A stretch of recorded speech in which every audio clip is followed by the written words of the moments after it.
نحمده تعالى ونستعينه ونستغفره ونعوذ بالله من شرور أنفسنا ومن سيئات أعمالنا من يهده الله فلا مضل له ومن يضلله فلا هادي له وأشهد أن لا إله إلا الله وحده لا شريك له وأشهد أن محمدا عبده ورسوله اللهم صل عليه وعلى آله وأصحابه ومن تبعهم بإحسان وسلم تسليما كثيرا أما بعد.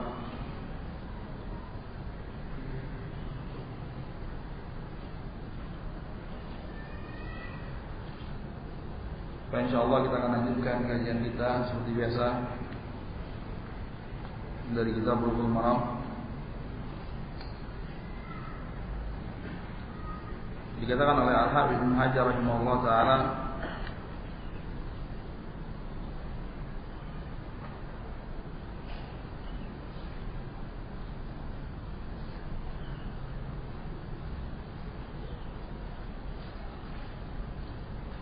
wa Aisyah radhiyallahu anha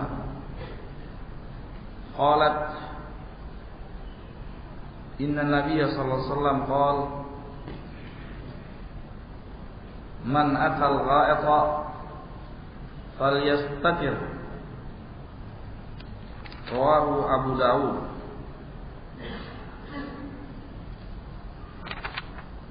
Hadis dari Aisyah, semoga Allah meridainya, beliau berkata, sesungguhnya Rasulullah SAW bersabda, man atal gha'ita falyastatir, barang siapa yang hendak buang hajat, maka wajib baginya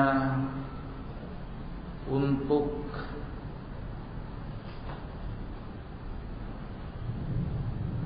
menutup diri, artinya tidak menampakkan di hadapan manusia.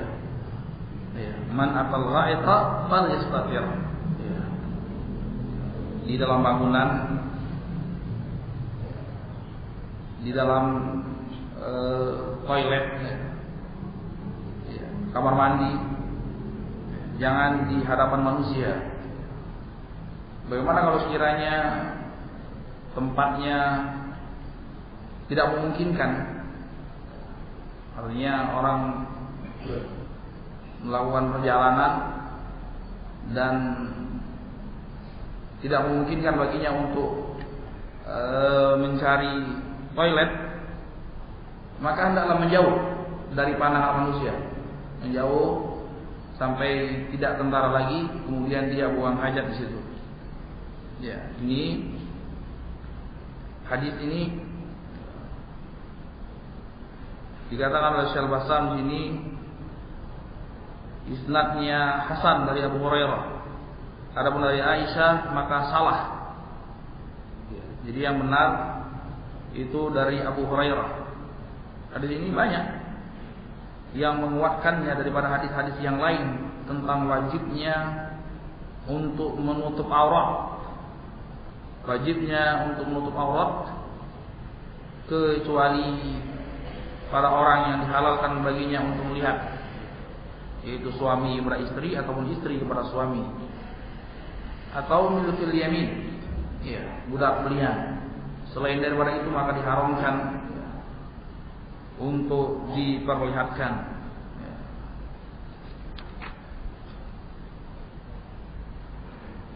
Disebutkan di sini beberapa faedah yang bisa diambil pelajaran daripada hadis tersebut, yaitu yang pertama, diperintahkan oleh syariat untuk menutup aurat ketika buang hajat dari pandangan manusia. Dari pandangan manusia.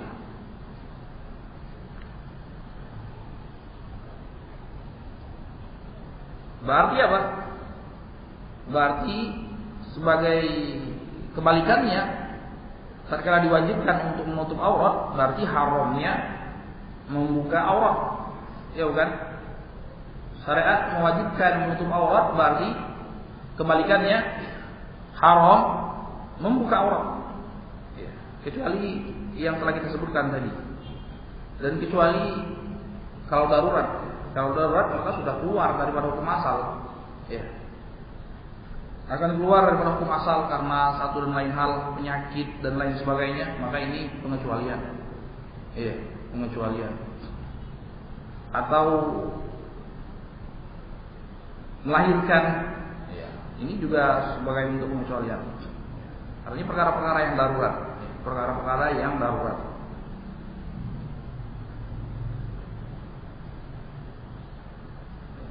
Kemudian disebutkan oleh Syekh yang selanjutnya,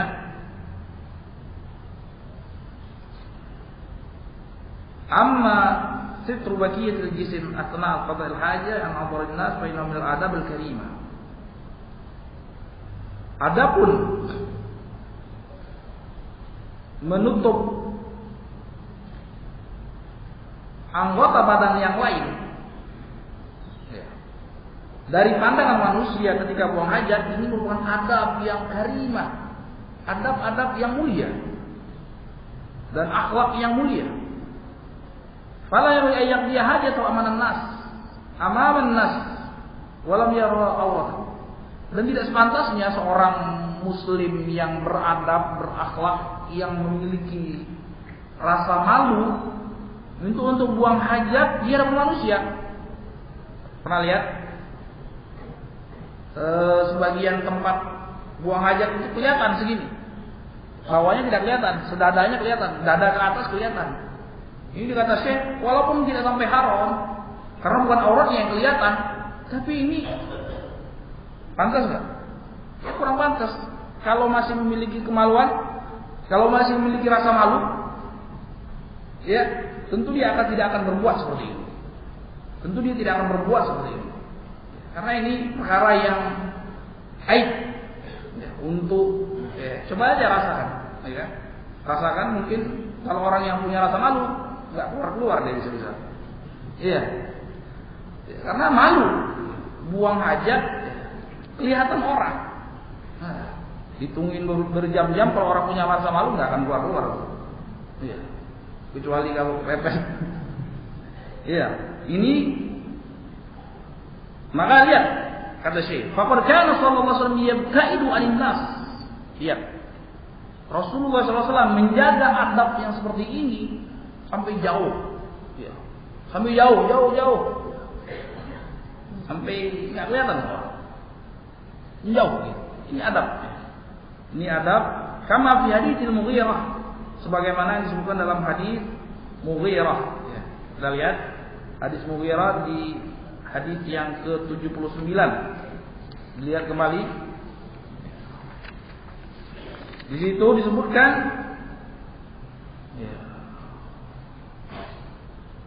Anil Mughirah bin Syu'bah radhiyallahu anhu qala li Rasulullah sallallahu alaihi wasallam khudil idawata fantalaqa hatta tawara anni. Iya. Rasulullah SAW perintahkan kepada Mughirah untuk membawakan tempat air. Kemudian Rasulullah pergi untuk diambilkan. Rasulullah pergi untuk buang hajat sampai tawaran, sampai tidak kelihatan, sampai tersembunyi Rasulullah SAW. Kemudian beliau baru buang hajatnya. Ya. Makanya dari sini hadis yang kemarin pada pertemuan yang lalu kita bahas, yang menyebutkan bahwa Ibnu Umar melihat Rasulullah SAW buang hajat, itu tentu bukan dengan sengaja. Tidak pun Ibnu Umar ingin lihat Rasulullah SAW dengan sengaja buang hajat. Iya. Ini jangankan Ibnu Umar, orang yang lebih beradab tentu tidak akan melihat seperti itu. Kemudian tidak juga Rasulullah SAW dengan sengaja untuk memperlihatkan dia buang hajat. Ya, makanya di sini ulama rahimahullah taala, ya, di antara Syekhul Islam dan Ibnu Qayyim rahimahullah taala mengatakan bahwasanya itu merupakan kekhususan Rasulullah SAW. Ya, beliau buang hajat menghadap ke kiblat atau membelakangi kiblat itu urusan Rasulullah SAW. Adapun yang selainnya tidak berlaku. Iya. Adapun yang selainnya daripada umatnya itu tidak berlaku. Ya, karena hadisnya jelas melarang untuk menghadap ke kiblat ataupun membelakangi kiblat. Ya. Kalau sekiranya itu boleh, saya telah dijelaskan oleh Rasulullah dengan penjelasan yang gamblang. Kalau sekiranya ini untuk umatnya, bukan dengan perkara-perkara yang kebetulan terlihat tanpa tersengaja terlihat. Wa Aisyah radhiyallahu anha anna Nabi sallallahu alaihi wasallam kana idza kharaja min al-gha'id qala ghufranak akhrajal khamsatu wa sahahu Abu Hatim wal Hakim. Iya. Kemudian hadis Aisyah radhiyallahu taala anha, semoga Allah meridainya, salah satu adab dalam buang hajat, bahwasanya Rasulullah SAW apabila telah selesai buang hajat, itu beliau membaca ghufranak, keluar dari toilet, ghufranak, ya Allah, aku memohon ampunanmu. Hadis ini sahih, yang benar. Tidak benar pendapat sebagian ulama yang mendhaifkan hadis ini. Ulama mutaqaddimin, ulama yang terdahulu ini hampir semuanya mensahihkan hadis ini. Di antara ini Abu Hatim dan Imam Hakim dan yang lainnya. Yang benar hadis ini sahih. Nanti akan ada dalam permasalahan pelajaran ilmu ushul hadis, bahwasanya di sini ada yang namanya tawthiqun dhimni, jadi salah seorang rawinya tidak dijumpai memang di antara imam yang mengatakan dia thiqah secara langsung, tapi secara tidak langsung ada. Di antaranya ini Pak Abu Hatim, Imam Hakim, Imam Tirmidzi, banyak yang lain-lainnya. Ya. Imam Abu Daud, ya. Imam Ibnu Khuzaimah rahimahullah taala. Kenapa dikatakan tawthiqun dhimni di sini bisa? Penyesuaian secara tidak langsung, penfiqhan secara tidak langsung, dikarenakan hadis ini madarnya, jalannya, sumbernya cuma lewat satu rawi saja. Kalau tidak salah di situ Yusuf bin Abi Burdah. Ini sebagian ulama mengatakan, mengomentari dia majhul hal, tapi yang benar dia thiqah, paling tidak hasan hadis. Iya, karena ulama ahlul ilal Abu Hatim dan yang selainnya, Tirmidzi mensahihkan hadis ini. Yang benar bahwasanya hadis ini sahih. Yang benar hadis ini sahih. Syekhuna Muqbil rahimahullah taala mendhaifkan hadis ini. Tapi yang benar wallahu taala alam bisawab, bahwasanya hadis ini sahih. Ya. Yang bisa kita ambil faedah daripada hadis ini, Syekh Albani rahimahullah taala termasuk yang mensahihkan hadis ini.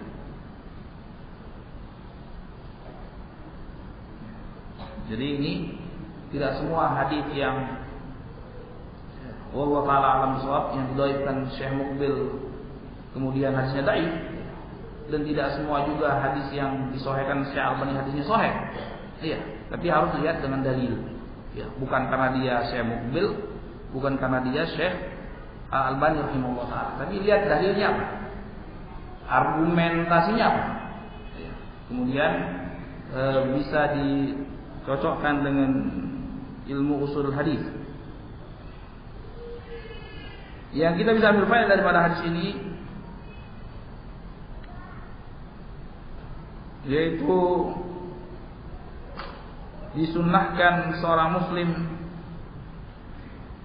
mengucapkan ghufranak setelah buang hajat dan setelah keluar dari jamban. Ini sunnah. Dikatakan oleh Syekh, ghufranak artinya as'aluka ghufranak minadz dzunubi wal auza'.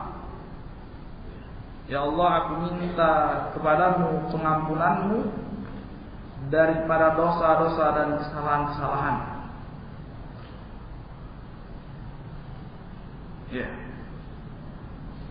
Kenapa seperti ini? Seorang dianjurkan untuk memohon pengampunan kepada Allah SWT dalam kondisi yang seperti ini. Dikatakan oleh Syekh, kenapa demikian? Anna al-Islam lamma khaffa jismu bada qada'il hajah wartaha min al-adha al-madi alladhi kana yudkhiluh. Dzakara dhunubahu allati tudkhilu qalbahu wa tughimmu nafsahu wa yakhsha awaqibaha. Sa'ala Allah ta'ala annahu kama manna alayhi bil afiyah min khuruj hadha al-adha ay yamunna alayhi fa yakhaffif anhu awzarahu wa dhunubahu li yakhaffa maddiyan wa ma'nawiyan. Bisa saja, kata Syekh, ya, intinya seseorang kenapa membaca doa yang seperti ini? Ya. Kenapa malah tidak bersyukur? Misalnya, alhamdulillah. Ya. Tapi di sini justru minta pengampunan dosa. Padahal barusan dia dapat nikmat dari Allah SWT. Iya bukan? Nikmat yang sangat besar, yang tidak tidak bisa merasakannya kecuali orang-orang yang kehilangan nikmat tersebut. Ya. Mungkin sekarang dia tidak begitu merasakan betapa nikmatnya Allah mudahkan, Allah lancarkan pencernaan kita sampai bisa keluar. Gitu. Nanti coba saja, la qadarallah Allah SWT berikan musibah sehingga tidak bisa keluar. Luar biasa. Baru tahu ternyata nikmat bisa buang hajat itu tidak bisa dibeli dengan duit, berapapun duitnya. Ya. Ini nikmat. Tapi justru yang dianjurkan oleh Allah SWT kepada Rasulnya untuk minta ampun, untuk minta pengampunan dosa. Ya. Dikatakan Syekh, seseorang tatkala selesai buang hajat itu tentu akan merasakan ringan, merasakan nyaman, ya, daripada kotoran-kotoran yang memberatkannya tadi, yang numpuk di dalam badannya. Kemudian selayaknya dia ingat akan dosa yang memberatkan batinnya. Ya. Sebagaimana tadi najis yang dikeluarkan dalam badannya itu najis yang sifatnya hakiki, hissi, yang bisa dirasakan. Ya. Maka ada najis yang sifatnya najis maknawi. Kalau najis yang hissi, yang bisa kelihatan, yang kasat mata, itu mengotori dan memberatkan badannya, raganya. Tapi najis yang sifatnya maknawi, ya, syirik, khurafat, bid'ah, maksiat, ini memberatkan batinnya, ya, memberatkan batinnya. Maka kesempatan seperti ini kita minta kepada Allah Subhanahu wa taala afiyah. Sebagaimana Allah Subhanahu wa taala memberikan afiyah, perlindungan, Allah memberikan pertolongan, Allah memberikan taufik, Allah memudahkan bagi kita untuk mengeluarkan kotoran yang hissi tadi, kotoran yang sifatnya kasat mata tadi. Kita mohon juga kepada Allah SWT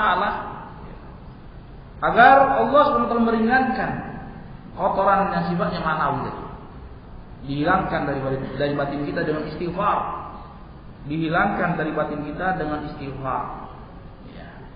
Agar batin kita juga terasa ringan, ya, daripada kotoran-kotoran dosa, ya. Sehingga jiwa dan raga bersih daripada kotoran-kotoran tadi.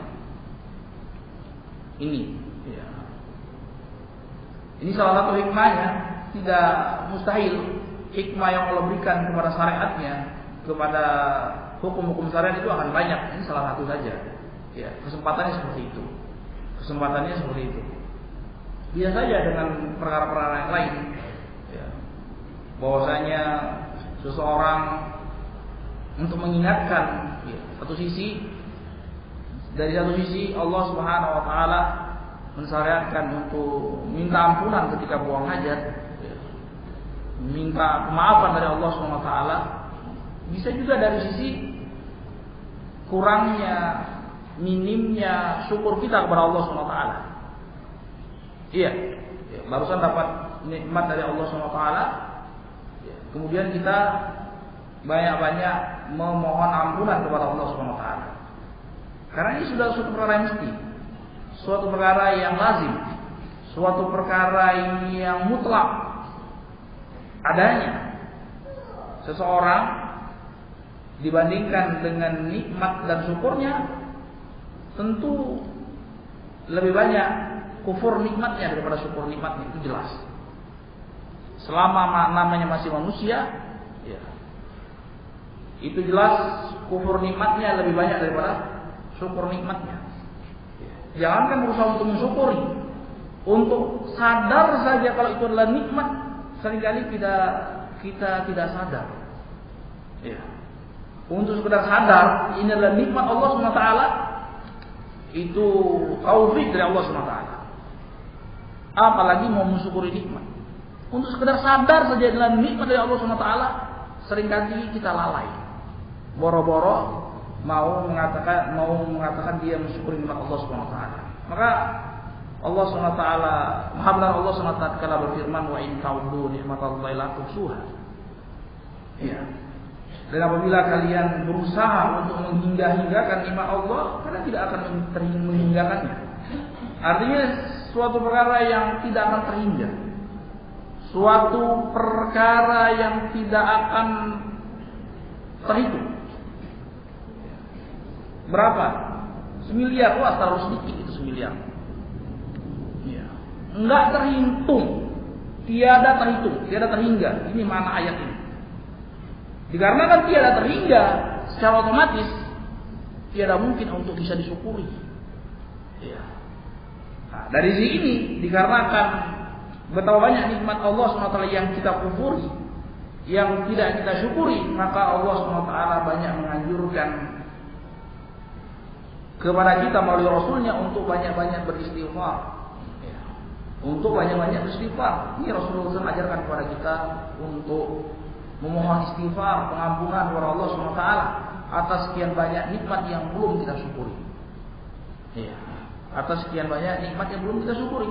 Karena Allah SWT telah berjanji. Allah SWT telah mengumumkan kepada kita semua, wa idzan rabbukum la in syakartum la azidannakum wa la in kafartum inna adzabi lasyadid. Terkala Rabb kalian mengumandangkan kepada kalian, apabila kamu sekalian mensyukuri nikmatnya, maka nikmat tersebut akan Allah tambah. Dan apabila kita kufur, tidak syukur terhadap nikmat Allah, maka azab Allah sangat pedih. Artinya Allah sudah ancam dengan azabnya. Ya. Allah sudah ancam dengan azabnya. Ya. Dengan segenap azab. Di antara azab yang paling mengerikan, yaitu tatkala Allah cabut nikmat tersebut dari diri kita. Hidayah tidak kita syukuri, Allah akan cabut nikmat tersebut dari diri kita. Iya.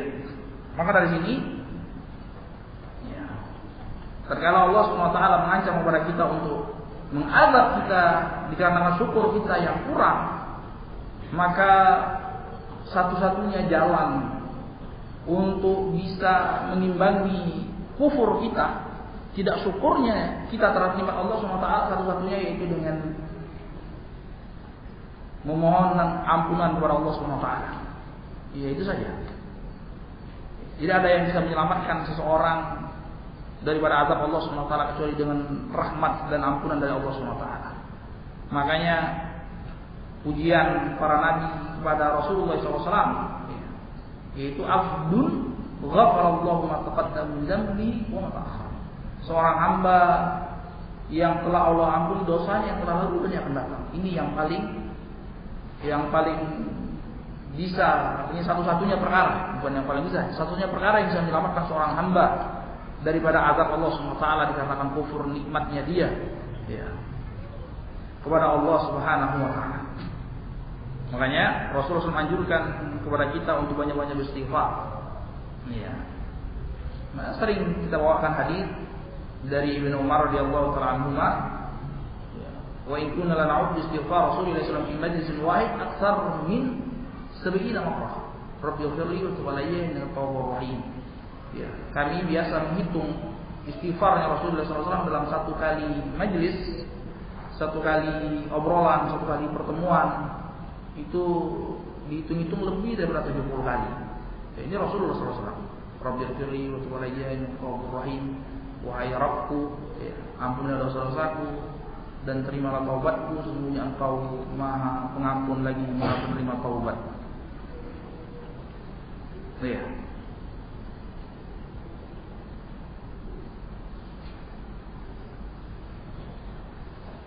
Faqala rahimahullah taala nadhiru hadza ma jaa min adz-dzikr ba'da al-wudu' bi qawli asyhadu an la ilaha illallah wahdahu la syarika lah wa asyhadu anna Muhammadan abduhu wa rasuluh. Yang semisal ini ada, yaitu tatkala seorang muslim selesai berwudu dia membaca apa? Syahadatain. Asyhadu an la ilaha illallah wahdahu la syarika lah wa asyhadu anna Muhammadan abduhu wa rasuluh.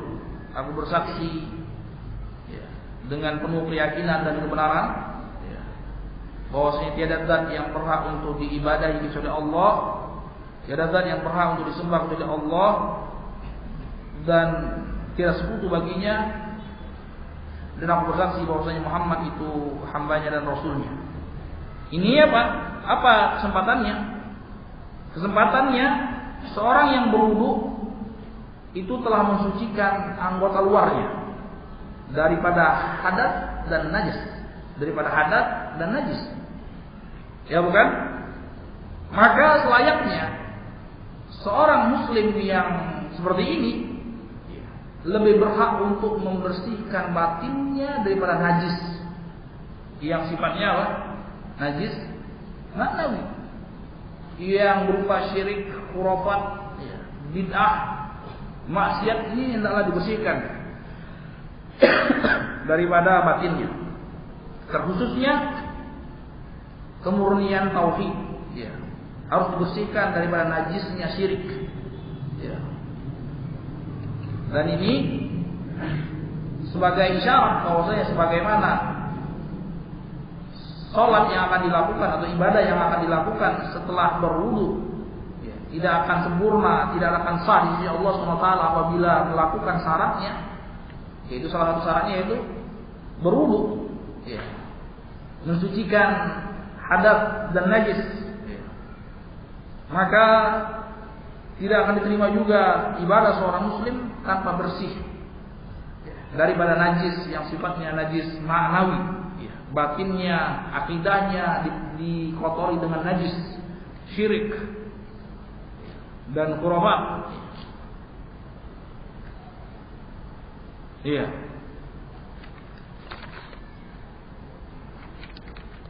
Wabillahi taufiq walhamdulillahirabbil alamin.